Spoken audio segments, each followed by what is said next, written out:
Welcome everyone, and I'd like to continue with the session with a story, and that is my story. So similar to a lot of yous, after I finished my HSC, I wanted to go to university, which majority of you guys are at the moment. From a young age, I wanted to become a medical practitioner, and I was so confident that that was the right career for me. But my HSC mark was not enough to get me in there.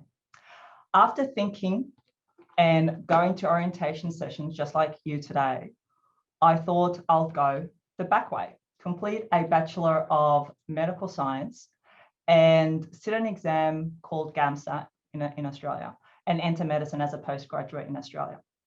I was certain being a medical practitioner was what I wanted to become.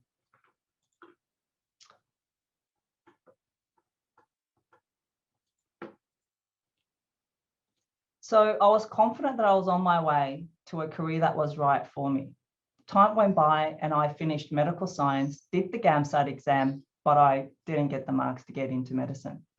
So I continued studying biotechnology. Then I finished my doctorate while accumulating a huge HECS debt. So looking at approximately 70 grand. Then I sat GAMSAT again and I didn't make it. And that was a true story. At that point, I felt stuck because I didn't know what to do. I had 3 degrees, a HECS debt, and I'm still not where I wanted to be. So I decided to pursue the one thing that I got a feel for while I was doing my doctorate, and that was teaching. And I enjoyed teaching very much during that period. And it was only when I was translating for Mum, when she was going into surgery in the surgery prep room, that I actually found out that I faint at the sight of blood and needles, which a medical practitioner would be involved with on a day-to-day basis. Go figure, right? So if I only knew that this was the case with me, it would have saved me money, time, and hard work chasing a career that I was so confident with that it was right for me. And in the end, it turned out that it wasn't. But if I only knew. So what I'd like us to continue with the session today after, hearing my story is that I'd want to help you gain clarity on your career plans. So that's the future area of work that you would like to go into, hoping to save you money, time, and hard work. So for the next couple of minutes or so on a piece of paper or in the chat box or using the mic, if you can just reflect on what you wanted to be when you were younger, whether that thought is still the same or has it changed? And either way, how confident are you with your career choice?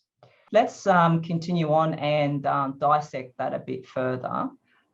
So in relation to your reflection that you've just shared with me, decide which of these 4 categories you fall in. So I'm going to put the categories for you in the chat box for your reference. So category 1, I have not made a career choice and now, and I'm not worried about it.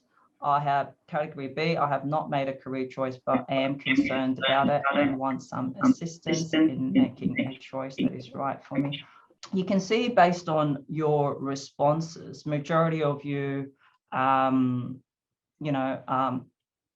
thinking along similar lines. So you are not alone in how you're feeling and how you're thinking. And it seems like it's all in our head in terms of what career I should do, and not really it being based on any degree related experiences. For some of you, not all of you, because I know some of you have already tried a particular path and you found that you enjoyed it, and hence you're coming back to get a postgraduate, to get a qualification in that area. But some of you have not had this opportunity to experience the career. So you're not alone in feeling like that. So what I want us to do now, and especially this will help those who have said, I need more assistance, is I want to delve a bit further in and see what exactly the type of assistance that you need, okay, to be confident with your career at the moment.